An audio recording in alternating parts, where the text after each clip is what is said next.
নমস্কার বন্ধুরা, আজকে আমি রান্না করে দেখাবো তোমাদেরকে ছানার ডালনা। ছানার ডালনা তৈরি করতে লাগছে ছানা। এখানে আমি 250 গ্রাম ছানা নিয়েছি।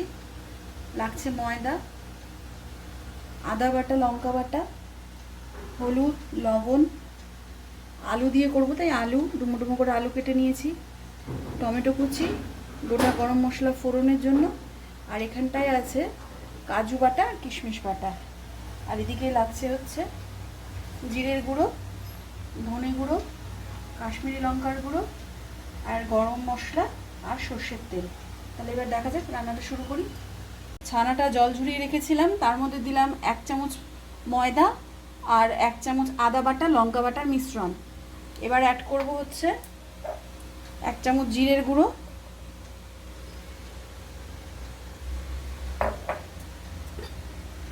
1 চামচ ধনে গুঁড়ো,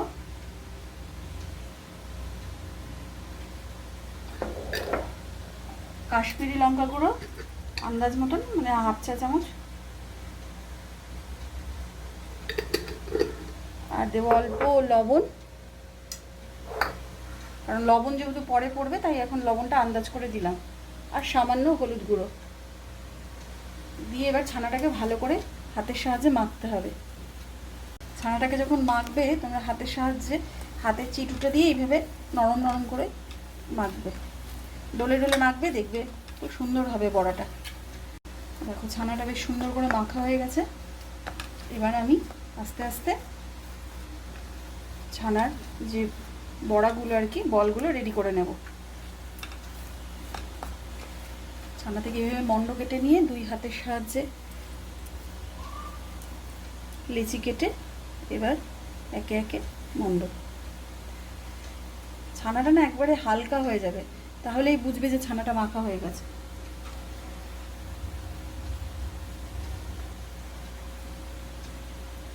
ছানার বড়া আমার মোটামুটি রেডি হয়ে গেছে বন্ধুরা। আমি এরকম চ্যাপটা চ্যাপটা করেছি কারণ এটাতে না তেল মশলা সম্পূর্ণ বড়াগুলোর ভেতর ঢোকে। আর ওই গোল গোলগুলো করলে একটু মাঝখানটা শক্ত শক্ত হয়, তো তাই আমি এইভাবেই করি। এরকম করে দেখো, আশা করি তোমাদেরও ভালো লাগবে। গরম হয়ে গেছে, এবার আমি একে একে বড়াগুলো ছেড়ে দেবো তেলের মধ্যে।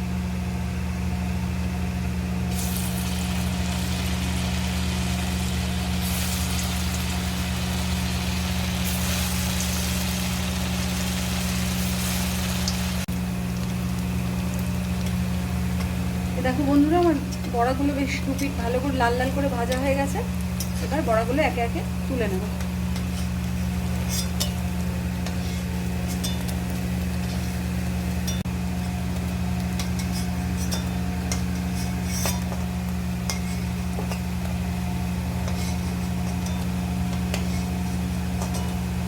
এগুলো তুলে নেওয়ার পর কিছুটা তেল রয়ে গেছে, ওই তেলের মধ্যেই আমি দেব গোটা শুকনো লঙ্কা, গোটা জিরে,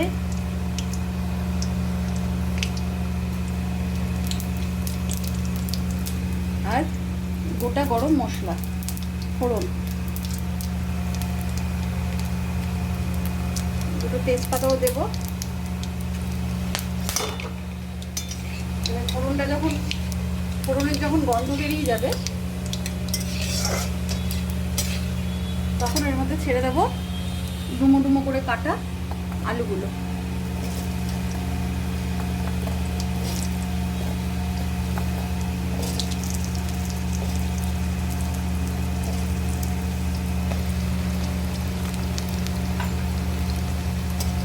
আলুগুলোকে লাল লাল করে ভাজতে হবে।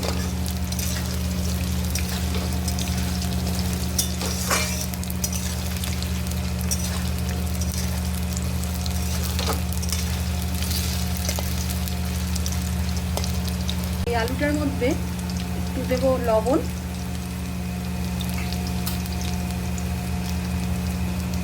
আর কিছুটা হলুদ গুঁড়ো দিয়ে আলুটাকে বেশ ভালো করে লাল লাল করে ভাজবো।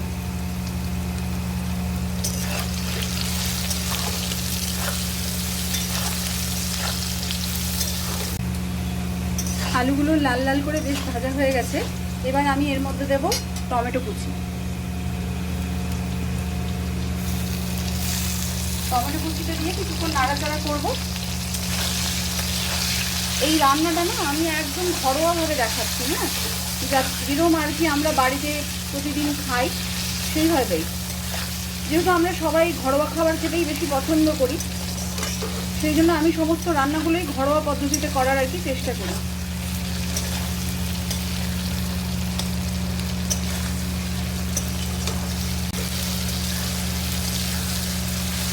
টমেটোটা বেশ নরম হয়ে এসছে। এবার আমি দেবো আদা বাটা, লঙ্কা বাটা বেটে রেখেছিলাম, যেহেতু আমরা রান্নায় গুঁড়ো মশলা এখন ব্যবহার করি হয়ে এসছে। আর এখন যেহেতু আমরা বেশিরভাগ মানুষই আর কি রান্নায় গুঁড়ো মশলা ব্যবহার করি, তাই আমি না রান্নার কিছুক্ষণ আগে গুঁড়ো মশলাগুলো একটু জলে ভিজিয়ে রাখি। এর মধ্যে যেমন আছে আদা বাটা, লঙ্কা বাটা, জিরের গুঁড়ো, ধনের গুঁড়ো, কাশ্মীরি লঙ্কা গুঁড়ো দিয়ে আমি একটা পেস্ট আগে থেকে তৈরি করে রেখেছি। এবার সেটা দিয়ে দেবো।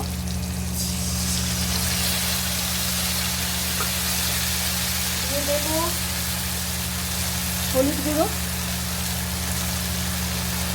আর দেবো লবণ।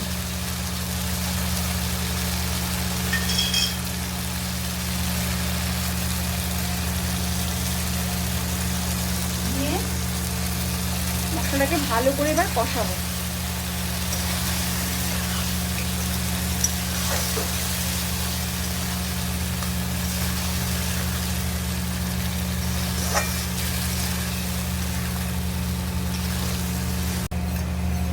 এবারে আমরা যে বাটা মশলাটা রেখেছিলাম যেই বাটিটার মধ্যে, সেই মশলা ধোয়া জলটা আলুর মধ্যে দিয়ে গ্যাসটাকে সিম করে মশলাটাকে কষতে দেব।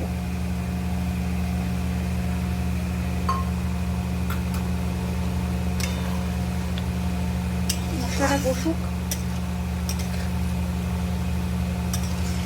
3 মিনিট মশলাটা কষতে দিয়েছিলাম, যে কষানোর পর মশলা থেকে তেল ছেড়ে এসছে।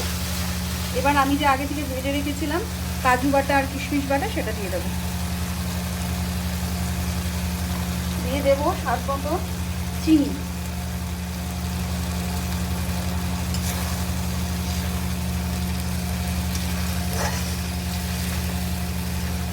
তিন 4 মিনিট কষাবো, যাতে আবার মশলা থেকে তেলটা ছেড়ে আসে।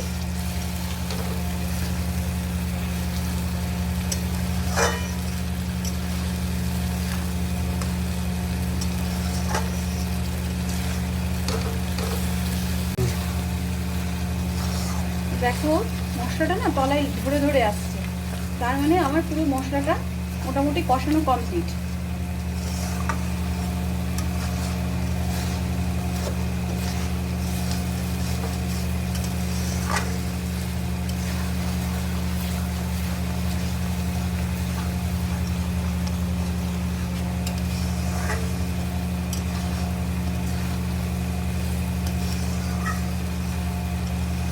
বেরিয়ে গেছে, মশলা থেকে তেল বেরিয়ে গেছে।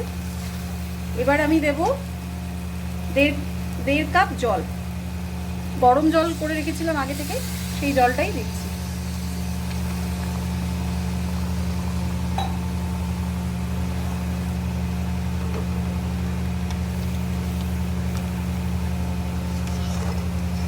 আলু আমার সেদ্ধ হয়ে গেছে, মশলা কষানো হয়ে গেছে, সেই জন্য আর গ্রেভিটা একদম পাতলা হবে না, মোটামুটি একটুখানি থাকবে রসা রসা, তাই জন্য জলটা আর বেশি দিলাম না।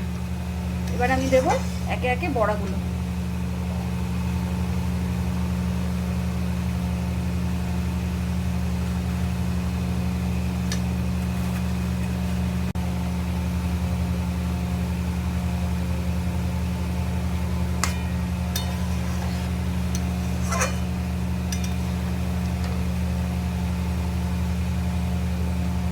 এই দেখো বড়াগুলো ফুটে উঠেছে। এবার আমি গ্যাসটা অফ করে দেবো। এরকম ঝোল ঝোল রাখছি কারণ বড়াগুলো ঝোলটা টেনে নেবে। এরকম রাখলে একদম ঠিক আমি আর কি যেরকম চাইছি ঠিক সেই রকমটাই থাকবে। গ্যাসটাকে অফ করে এবার ছড়িয়ে দেব ঘি।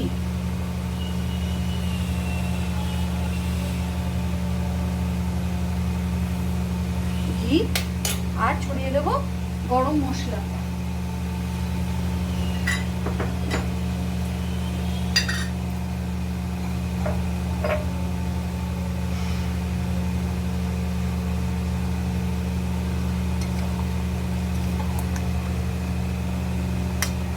রেডি আমার ছানার ডালনা।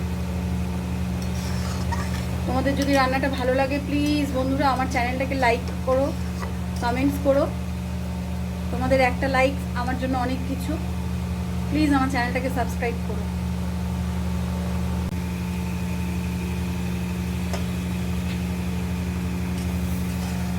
চাটাই